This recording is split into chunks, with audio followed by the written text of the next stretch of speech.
तर विधानसभेमध्ये आज फडणवीसांनी काही महत्त्वाच्या घोषणा केल्या आहेत त्या आपण पाहूया। मंत्रालयामधील प्रत्येक विभागाला 100 दिवसांचं टार्गेट देण्यात आलेलं आहे।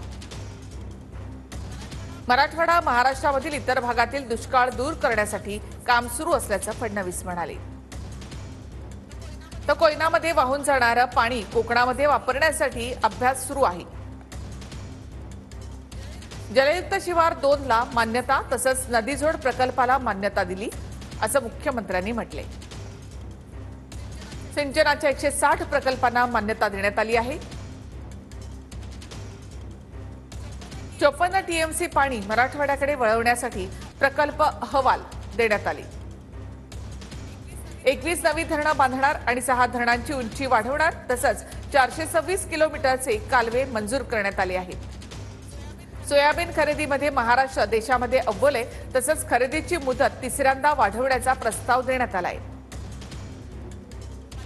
562 केंद्रांवर 11,21,000 मेट्रिक टन सोयाबीन खरेदी झाली अशी माहिती मुख्यमंत्र्यांनी दिली आहे।